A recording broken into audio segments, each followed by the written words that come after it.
Good morning friends, स्वागत है आपका आपके अपने YouTube channel study with Ravi Thakur पर। तो चलिए आज के द हिंदू एडिटोरियल वोकैबुलरी की शुरुआत करते हैं। आज का जो पहला एडिटोरियल दिया गया है द हिंदू का, उसका हेडिंग है N elite club on G7 summit. N elite club on G7 summit. तो पहला जो एडिटोरियल दिया गया है, अभी वर्चुअली G7 जो समिट हुआ है, 7 देशों का जो समूह है उनकी एक बैठक हुई है, तो उसके बारे में दिया गया है एडिटोरियल। इंपॉर्टेंट एडिटोरियल है, आप इसको जरूर करके पढ़िएगा। तो चलिए शुरुआत करते हैं। आज का जो हमारा पहला वर्ड है एडिटोरियल का, वो है एलीट। एलीट वर्ड यहाँ पे नाउन की तरह यूज हुआ है। एलीट का मतलब होता है धन, बुद्धि, या हम बोल सकते हैं शक्ति की दृष्टि से श्रेष्ठ समझे जाने वाला कोई ग्रुप। जैसे ये G7 है, तो इसमें ऐसे लोग हैं जो ऑलरेडी डेवलप कंट्रीज हैं, तो उनके बारे में बात कही गई है, तो उनके लिए यूज हुआ है वर्ड ये elite. You can refer to the most powerful, rich और talented people within a particular group, place or society as the elite. Synonyms आप देख लीजिए, बेस्ट, इलेक्ट, क्रीम और टॉप। एंटोनिम्स है लो क्लास, वर्स्ट, ऑर्डिनरी और common. Example देख लीजिए, India joined elite multilateral export control regime, कि इंडिया ने जो है, हमारे देश ने क्या ज्वाइन कर लिया है, जो मल्टीलेटरल एक्सपोर्ट को नियंत्रण करता है, इस तरह की जो रिजीम है उसे ज्वाइन किया है। अगला हमारा शब्द है कंसेंसस। कंसेंसस वर्ड यहाँ पे नाउन की तरह यूज हुआ है। कंसेंसस का मतलब होता है किसी बात को लेकर लोगों के बीच आम राय होना, आम सहमति होना, सहमति बन जाना, सर्वसम्मति होना, उसे बोला जाएगा consensus. A consensus is general agreement among a group of people, that is called consensus. Synonyms देख लीजिए, agreement, accord, unity, unanimity. Agreement, accord, unity, unanimity. Antonyms है disagreement, dissension, conflict, controversy. Disagreement, dissension, conflict और controversy, इसके antonyms हैं consensus word के।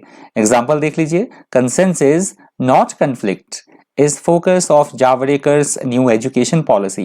जो हमारे education minister है जावड़ेकर, उनकी जो न्यू एजुकेशन पॉलिसी है, तो उसमें आम सहमति को ध्यान में रखा गया है, जिससे कि किसी तरह का, जिसमें कोई कंफ्लिक्ट ना रहे। तो फोकस किस पर रखा गया है? आम सहमति पे, नॉट कंफ्लिक्ट। अगला हमारा शब्द है कम्युनिक। कम्युनिक वर्ड यहाँ पे नाउन की तरह यूज हुआ है। कम्युनिक वर्ड का मतलब होता है, और ये न्यू वर्ड है, ध्यान रखिएगा, कम्युनिक वर्ड का मतलब होता है सरकार के द्वारा, गवर्नमेंट के द्वारा, या फिर किसी पॉलिटिकल पार्टी के द्वारा जो जारी एक आधिकारिक वक्तव्य होता है, आधिकारिक एक बयान होगा या विज्ञप्ति जारी की जाएगी उनके द्वारा, तो उसे बोला जाएगा कम्युनिक। ये न्यू वर्ड है, ध्यान से नोट कर लीजिएगा। An official statement especially from a government और a political group, that is called communique. Synonyms आप देख लीजिए, डिस्पैच, स्टेटमेंट, कम्युनिकेशन और रिपोर्ट। एंटोनिम्स है केयरलेसनेस, कलेक्ट, डिनाइल और डेरिलिक्शन।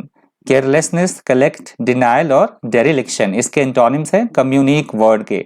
एग्जाम्पल देख लीजिए, they notify the president's order in the gazette extraordinary and issue a press communique in the matter, कि उन्होंने नोटिफाई किया जो प्रेसिडेंट का ऑर्डर था गजट में भी, और क्या कर दिया उसके बाद, एक प्रेस विज्ञप्ति जो है वो जारी कर दी। कोई बात थी तो उस पर एक प्रेस विज्ञप्ति उन्होंने जारी कर दी, नोटिफाई कर दिया, मतलब पब्लिक को। अगला हमारा शब्द है बोनोमी। बोनोमी वर्ड यहाँ पे नाउन की तरह यूज हुआ है। बोनोमी का मतलब होता है मिलनसारिता होना, खुश मिजाजी होना, किसी से अच्छे संबंध होना, अच्छे नेचर का होना, that is called friendliness nature का होना, मतलब उसे बोला जाएगा बोनोमी।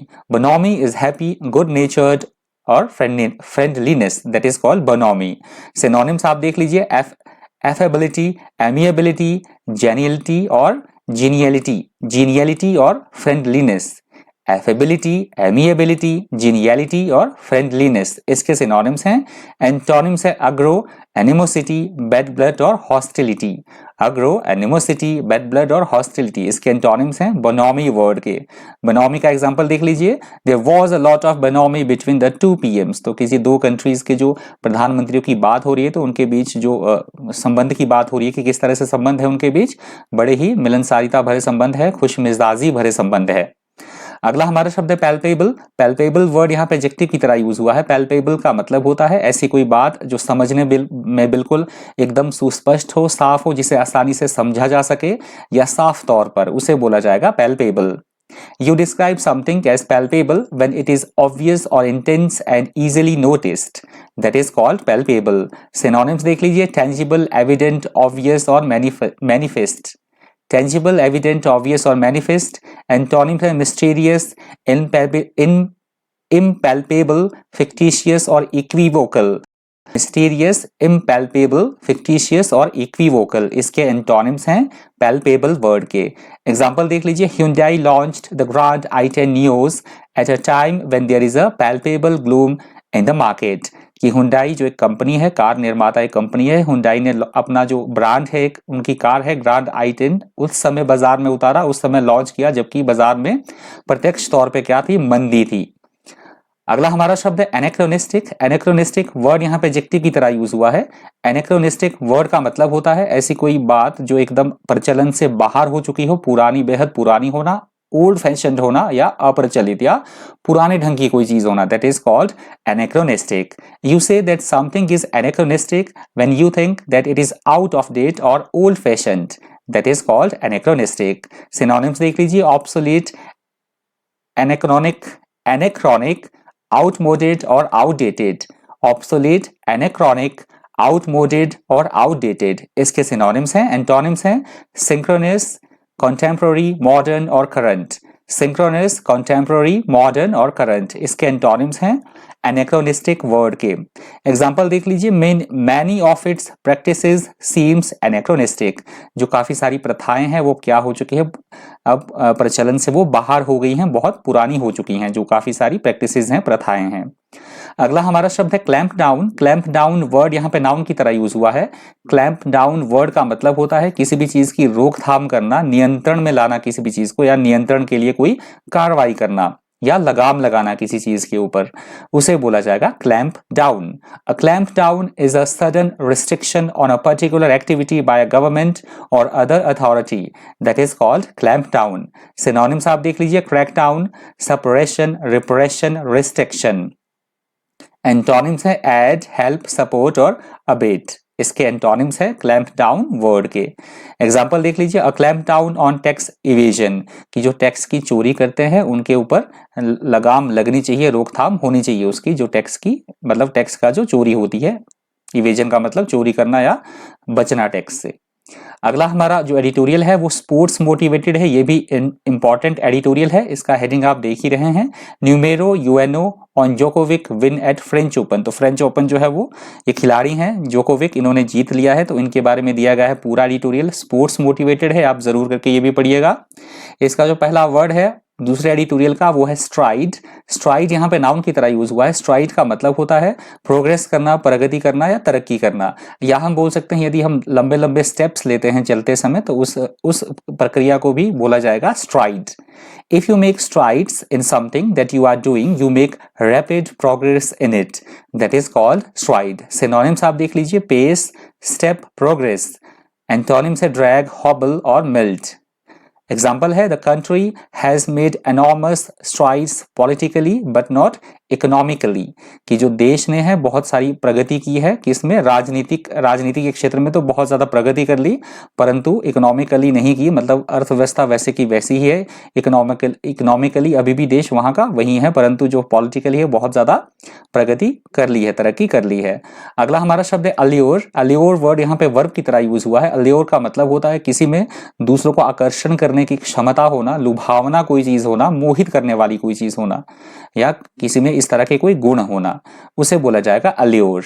द अल्योर ऑफ समथिंग और समवन इज द प्लीजिंग और exciting quality that they have, that is called allure.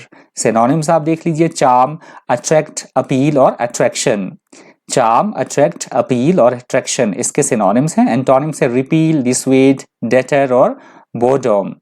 Repeal, dissuade, debtor और बोर्डम इसके एंटोनिम्स हैं अल्योर वर्ड के। एग्जांपल देख लीजिए, it's a game that has really lost its allure, कि ये जो गेम है इसने अपनी जो इसकी आकर्षण जो क्षमता है वो खो दी है। अगला हमारा शब्द है इमॉर्टलिटी। इमॉर्टलिटी वर्ड यहाँ पे नाउन की तरह यूज हुआ है। इमॉर्टलिटी वर्ड का मतलब होता है ऐसी कोई चीज जो चिरस्थायी रहे, जिसमें चिरस्थायित्व हो, सदा रहने वाली, या अमरता, अजर अमर, उसको भी बोला जाएगा इमॉर्टलिटी। द क्वालिटी और state of being immortal, that is called immortality. Synonyms देख लीजिए, इटर्निटी, डेथलेसनेस, इटर्नल लाइफ और perpetuity. Eternity, deathlessness, eternal life और परपेचुइटी, इसके सिनोनिम्स हैं। एंटोनिम्स हैं मॉर्टेलिटी, मोर्टेलिटी, डेथ, डाइंग और फैटेलिटी। मोर्टेलिटी, डेथ, डाइंग और फैटेलिटी, इसके एंटोनिम्स है इमॉर्टलिटी वर्ड के। एग्जाम्पल देख लीजिए, they believe that the soul is immortal, कि वो ऐसा विश्वास करते हैं जो हमारी आत्मा है वो क्या है, अजर अमर है। अगला हमारा शब्द है एस्टॉनिशिंग। एस्टॉनिशिंग वर्ड यहाँ पे एडजेक्टिव की तरह यूज हुआ है। एस्टॉनिशिंग का मतलब होता है ऐसी कोई बात जो हमें पूरी तरह से चौंका दे, आश्चर्यचकित कर दे, भौचक्का कर दे, जो विस्मयकारी हो, आश्चर्यजनक हो, उसे बोला जाएगा astonishing. Something that is astonishing is very surprising, that is called astonishing. Synonyms देख लीजिए, ओवरवेलमिंग, सरप्राइजिंग, शॉकिंग और स्टनिंग। एंटोनिम्स है बोरिंग, डल, ऑर्डिनरी और यूजुअल, इसके एंटोनिम्स हैं एस्टॉनिशिंग वर्ड के। एग्जांपल देख लीजिए, an astonishing display of physical strength, की जो फिजिकल स्ट्रेंथ का एक बहुत ही अच्छा नमूना उन्होंने पेश किया जो कि आश्चर्यजनक था शारीरिक शक्ति का। अगला हमारा शब्द है रिलेंटलेस। रिलेंटलेस वर्ड यहाँ पे एडजेक्टिव की तरह यूज हुआ है। रिलेंटलेस का मतलब होता है ऐसी कोई प्रक्रिया, ऐसा कोई काम जो बिना रुके चलता रहे, निरंतर चलता रहे, लगातार चला रहे, उसे बोला जाता है रिलेंटलेस। और यूजुअली इस वर्ड का यूज नेगेटिव सेंस में किया जाता है, परंतु यहाँ पॉजिटिव सेंस में हुआ है। Something bad that is relentless never stops और नेवर बिकम लेस इंटेंस, उनकी जीत के बारे में बात कही गई है, नोवाक जोकोविच की जीत के बारे में, कि वो लगातार बिना रुके चल ही रहे हैं। सिनोनिम्स देख लीजिए, इनएक्सॉरेबल, अनरिलेंटिंग, इनफ्लेक्सिबल और अनकॉम्प्रोमाइजिंग। इनएक्सॉरेबल, अनरिलेंटिंग, इनफ्लेक्सिबल और अनकॉम्प्रोमाइजिंग, इसके सिनोनिम्स हैं। एंटोनिम्स देख लीजिए, एंडिंग, मर्सीफुल, इंटरमिटेंट और बेनेवोलेंट। एंडिंग, मर्सीफुल, इंटरमिटेंट और बेनेवोलेंट, इसके एंटोनिम्स हैं रिलेंटलेस वर्ड के। एग्जांपल देख लीजिए, the relentless fight against crime, कि क्राइम के खिलाफ जो है वो लगातार लड़ाई की बात कही गई है, बिना रुके लड़ाई लड़नी चाहिए, किसके खिलाफ भी, क्राइम के खिलाफ, जुर्म के खिलाफ। अगला हमारा शब्द है ट्रायम्फ। ट्रायम्फ वर्ड यहाँ पे नाउन की तरह यूज हुआ है। ट्रायम्फ का मतलब होता है किसी तरह की कोई जीत, विजय या सफलता मिलना या उसकी खुशी मनाना, उसे बोला जाएगा ट्रायम्फ। और Triumph is a great success और achievement, often one that has been gained with a lot of skill or effort, that is called triumph. Synonyms देख लीजिए, success, victory, succeed और win. Success, victory, succeed और win. Antonyms है defeat, disappointment, fail और lose. इसके antonyms हैं triumph word के। Example देख लीजिए, to conquer oneself is the noblest and greatest Triumph, कि अपने आप पे जो विजय प्राप्त करना है बहुत बड़ी बात होती है, बहुत बड़ी अचीवमेंट है जिसने अपने ऊपर विजय प्राप्त कर ली। कॉन्कर का मतलब होता है विजय प्राप्त करना, कॉन्कर का मतलब भी यही होता है। अगला हमारा शब्द है लैंग्वेज, और ये लैंग्वेज वर्ड न्यू वर्ड भी है और आज के द हिंदू एडिटोरियल वोकैबुलरी का भी अंतिम शब्द है। लैंग्वेज वर्ड यहाँ पे एडजेक्टिव की तरह यूज हुआ है। लैंग्वेज का मतलब होता है थका हुआ होना, सुस्त होना, मुरझाया हुआ, निस्तेज या फिर बेहद कमजोर होना। थका हुआ होना, सुस्त या मुरझाया हुआ, निस्तेज होना, उसको बोला जाएगा लैंग्वेज। और ये न्यू वर्ड है, ध्यान से इसको नोट कर लीजिएगा। If you describe someone as language, you mean that they show little energy or interest and are very slow and casual in their movements. That is called language. Synonyms आप देख लीजिए, sluggish, lethargic, listless और lazy. Sluggish, lethargic, listless और lazy. Antonyms है active, energetic, lively और flirty. Active, energetic, lively और flirty. इसके antonyms हैं लैंग्वेज वर्ड के। एग्जांपल देख लीजिए, deliberately languid, mister Hussain sits most of the day with his long leg sprawled over the table. Sprawled का मतलब होता है फैलाना, कि जानबूझकर जो मिस्टर हुसैन है वो अपनी जो दोनों टांगे हैं वो दिन भर बैठे रहते हैं और टेबल पर फैलाए रहते हैं जानबूझकर, सुस्ती के साथ। तो ये आज के द हिंदू एडिटोरियल वोकैबुलरी का अंतिम शब्द था। यदि इस वीडियो की आपने ऑडियो सुनी है तो प्लीज़ आप मुझे खबरी ऐप में भी फॉलो कर लीजिएगा। प्ले स्टोर से जाके आप खबरी ऐप डाउनलोड कर सकते हैं और काफ़ी सारी और चीज़ें भी, काफ़ी इन्फॉर्मेटिव चीज़ें आपको और वहाँ मिल जाएंगी। तो आप सरकारी नौकरी में जाकर मेरा चैनल आपको वहाँ पे शो हो जाएगा, तो उसको आप फॉलो कर लीजिएगा। ऑडियो आप दो तीन बार दिन में सुनेंगे तो आपको वोकैब जो है वो अच्छी तरह से लर्न हो जाएगा। और डॉक्यूमेंट की PDF के लिए आप मुझसे टेलीग्राम ग्रुप पर जुड़ सकते हैं, और टेलीग्राम ग्रुप का लिंक मैं इसी वीडियो के डिस्क्रिप्शन बॉक्स में डाल दूंगा। तो आप इसी वीडियो के डिस्क्रिप्शन बॉक्स में जाकर टेलीग्राम ग्रुप के लिंक को ज्वाइन कर सकते हैं और वहाँ सारी PDFs आपको मिल जाएंगी। तो आज की वोकैबुलरी में इतना ही। Thank you, thanks for watching.